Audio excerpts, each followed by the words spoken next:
కాంగ్రెస్ పార్టీలో కొత్త సాంప్రదాయానికి తెరతీశారు టీపీసీసీ చీఫ్ మహేష్ కుమార్ గౌడ్. ప్రజలతో ముఖాముఖి పేరిట ప్రతి రోజు ఇద్దరు కార్పొరేషన్ చైర్మన్లు కానీ పార్టీలో వివిధ స్థాయిలో ఉన్నటువంటి వ్యక్తులు కానీ గాంధీ భవన్లో అందుబాటులో ఉంటారు. జనాలకు ఏ సమస్య ఉన్నా ఇక్కడికి రావచ్చు, వారితో వివరించవచ్చు. ఈరోజు గాంధీ భవన్లో ఫిషరీస్ కార్పొరేషన్ చైర్మన్ మెట్టు సాయి కుమార్, సెట్విన్ చైర్మన్ గిరిధర్ రెడ్డి ఇద్దరు అందుబాటులో ఉన్నారు గాంధీ భవన్లో. సో వాళ్ళు వచ్చి వారికి సంబంధించిన సమస్యలు ఎక్కడైతే సాల్వ్ అవ్వట్లేదో వీరి దృష్టికి తీసుకొస్తారు, వీళ్ళు ప్రభుత్వం దృష్టికి తీసుకుపోతారు, సమస్య సాల్వ్ చేసే ప్రయత్నం చేస్తారు. ఒకవేళ పార్టీలో సమస్య ఉన్నా వీరి దృష్టికి తీసుకురావచ్చు, క్షేత్రస్థాయిలో ప్రజల సమస్యలు ఉన్నా వీరి దృష్టికి తీసుకురావచ్చు. వీళ్ళు సాధ్యమైనంత వరకు వాటిని క్లారిటీగా అంటే ప్రాబ్లం సాల్వ్ అయ్యే ప్రయత్నం చేస్తారు. పీసీసీ చీఫ్ తీసుకున్నటువంటి సిచ్యువేషన్ మనం చూస్తూ ఉన్నాం. కొద్దిమంది అప్లికేషన్స్ తీసుకొని వస్తూ ఉన్నారు. ఎక్కడి నుంచి వచ్చారు? సంగారెడ్డి. ఏం సమస్య ఉంది? బాబుది ట్రాన్స్ఫర్ కొంచెం గురించి వచ్చారు. వివిధ ప్రాంతాల నుంచి పాస్ అయ్యాను, ఎగ్జామ్ పాస్ అయ్యాను, ట్రాన్స్ఫర్ గురించి వచ్చినాము. చిన్న చిన్న సమస్యలు ఉన్నా, టెక్నికల్ ఇష్యూస్ ఉన్నా, ఏమున్నా కూడా స్కూల్ ట్రాన్స్ఫర్కి సంబంధించినటువంటి ప్రాబ్లం వచ్చారు. గిరిధర్ రెడ్డి గారు ఉన్నారు. గిరిధర్ గారు, మీ ఇప్పటివరకు ఎంతమంది వచ్చారు? మీరు ఎట్లా అనిపిస్తుంది కొత్త కార్యక్రమం? చాలా బాగుంది. మహేష్ అన్న గారు చెప్పారు కాబట్టి మేము కూడా అందరం వచ్చి ఈ కార్యక్రమంలో పార్టిసిపేట్ చేస్తున్నాము.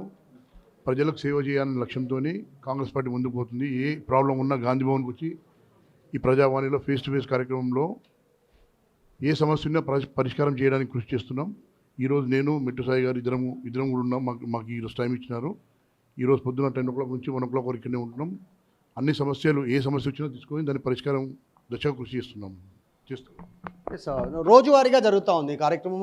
ఫిషరీస్ చైర్మన్ మెట్టు సాయి కూడా ఉన్నారు, మాట్లాడదాం.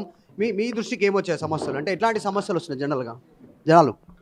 ముఖ్యంగా మధు గారు ఏం లేదు, సమస్యలకు సమాధానం దొరకకపోయింది గతంలో.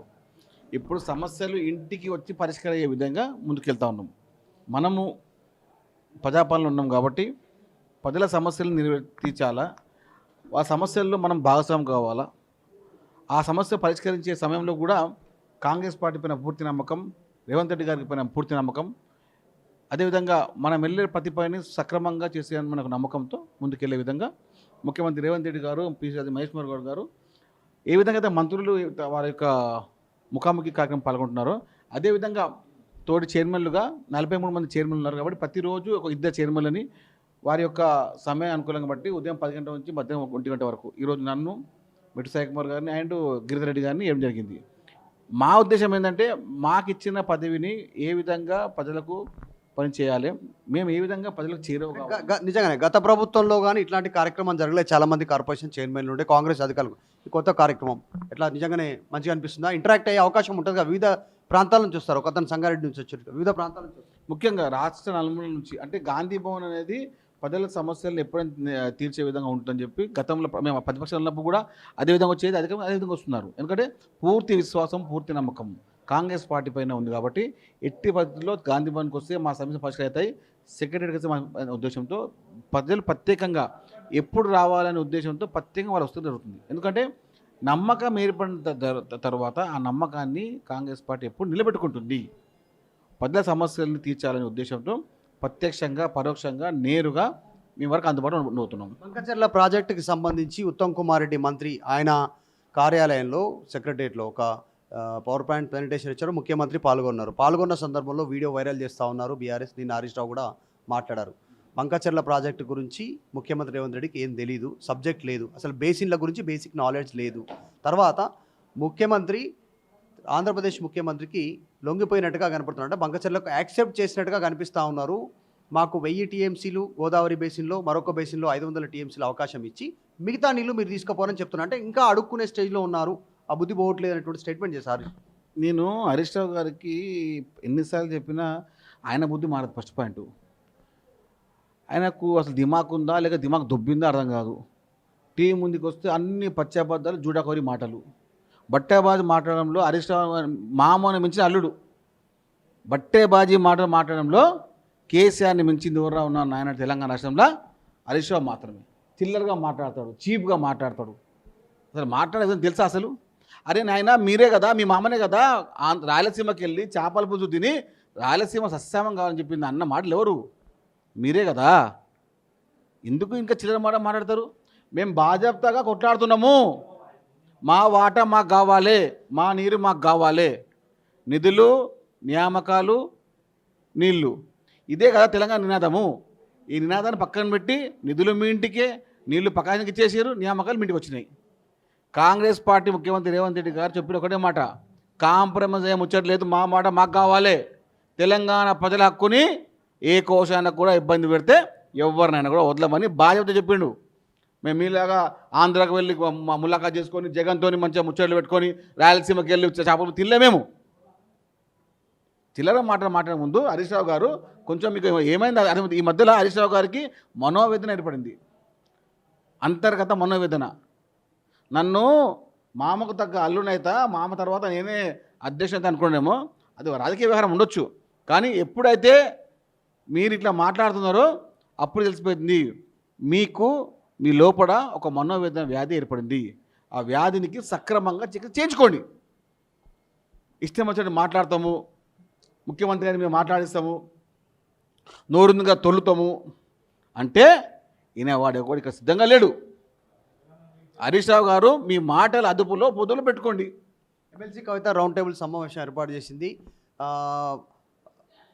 స్టేట్ రీఆర్గనైజేషన్స్కి సంబంధించినటువంటి విషయంలో ఆంధ్రలో కలిసినటువంటి గ్రామాలతో పాటు 1000 ఎకరాల రాముడి భూములు ఆంధ్రాకు చేరుకున్నాయి. ముంపు ప్రాంతం ఉంది, అంబులెన్స్ కూడా అక్కడ నుంచి ఇబ్బంది ఉంది, అంబులెన్స్ రావడానికి తీవ్ర ఇబ్బంది ఉంది అనేటువంటి రౌండ్ టేబుల్ సమావేశం ఏర్పాటు చేసింది.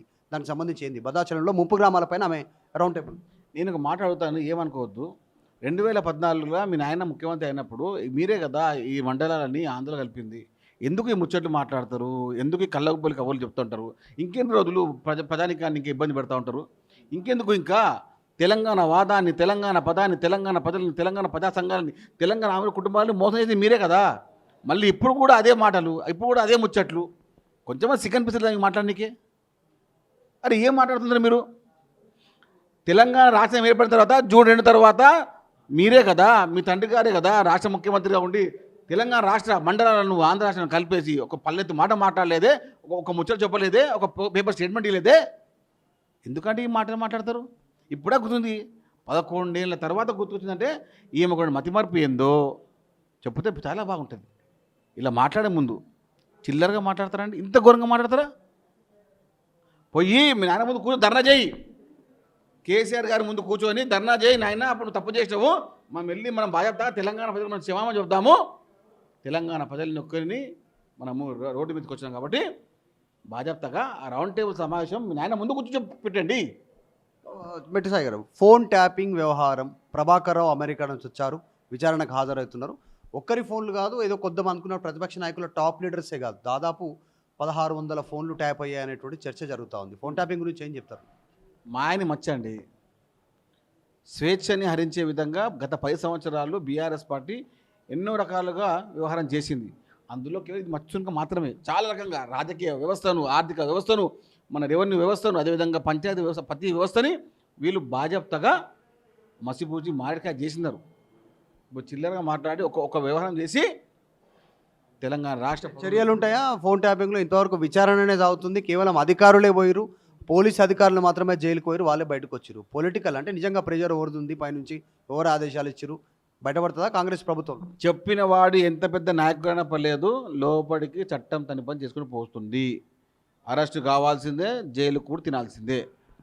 అది ఎవరా ఏందా అనేది భవిష్యత్తు నిర్ణయిస్తుంది.